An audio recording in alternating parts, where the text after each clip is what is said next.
Lo que quiero que sepan de Paco Spínola, muchachos. Primera cosa, es un hombre de nuestra generación del 30 o del centenario.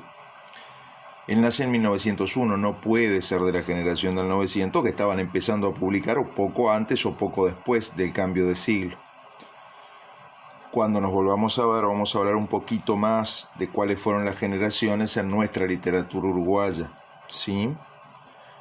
Baste saber que más o menos cada 15 años surge una nueva generación. Ustedes tienen algún apuntecito sobre lo que son generaciones, pero en clase lo vamos a profundizar. Es una cosa que requiere pizarrón, ¿vieron? ¿Ah? Discúlpenme, tengo que hacer una cosa, así que voy a caminar mientras les hablo. La segunda cosa que quiero que sepan es que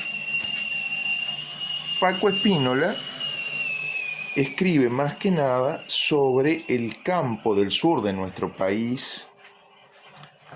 De hecho, es reconocible su departamento y su pequeña ciudad de San José en mucho de lo que escribe. Eso lo podría vincular al regionalismo narrativo de la primera mitad del siglo XX en América Latina, ¿sí? Por otro lado, lo podemos vincular a varios escritores de su generación que escriben sobre personajes de campo de sus departamentos.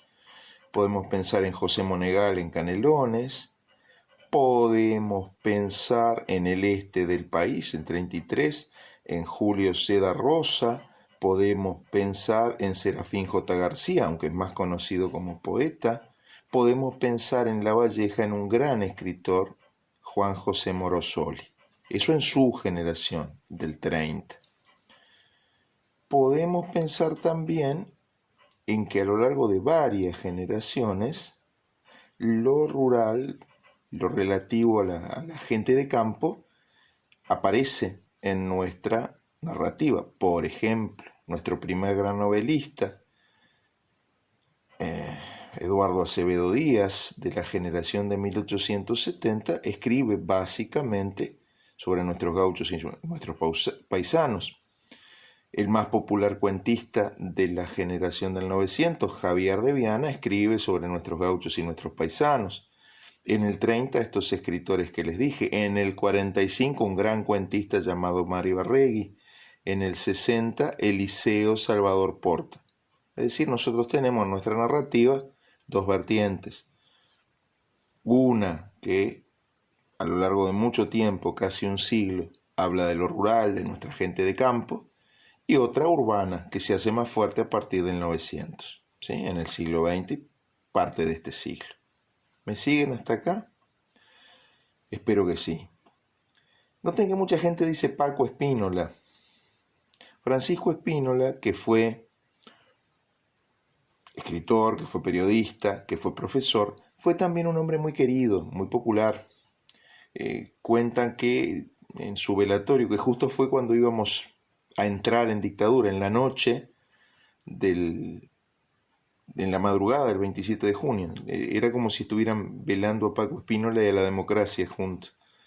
Fue muy querido, su velatorio estaba lleno de gente que lo apreciaba mucho.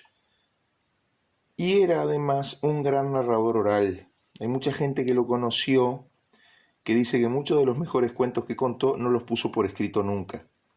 De hecho, su fama como narrador oral, las invitaciones a dar conferencias, a dar charlas, a contar sus cuentos, en sus últimos años de vida le fueron quitando tiempo para escribir. De hecho, una novela, Don Juan el Zorro, sobre temas tradicionales, la dejó inconclusa, la dejó sin terminar. ¿Por qué dije temas tradicionales? Porque en la narrativa de Spínola aparece mucho la tradición folclórica, las cosas esas que la gente va contando. De hecho, lo vemos en Rodríguez. La gente en nuestro campo cree que el diablo se aparece en las noches de luna llena, y Spínola lo usa para el cuento, es decir, aparece mucho el folclore. Spínola fue un hombre prácticamente toda su vida ligado al Partido Nacional.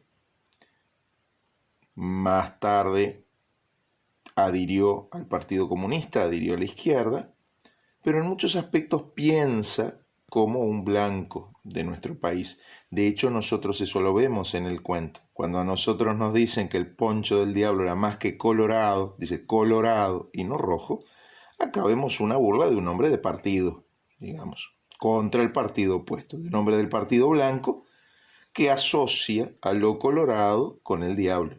Obviamente un escritor colorado no habría hecho esta broma, ¿sí? No va a decir que los suyos propios son como el diablo, ¿está? Bueno, sobre qué escribió tienen apuntecito ahí en una biografía que les puse, ¿sí? Pero lo que importa pues es esto del folclore, de la tradición. Y lo que importa también es la preferencia de Spínola por los personajes humildes. Y esto se ve en Rodríguez también.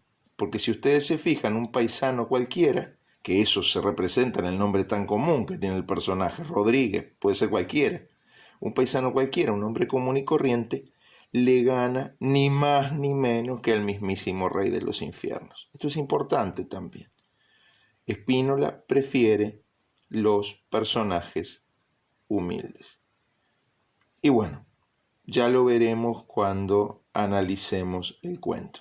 Para empezar sobre Spínola con esto está.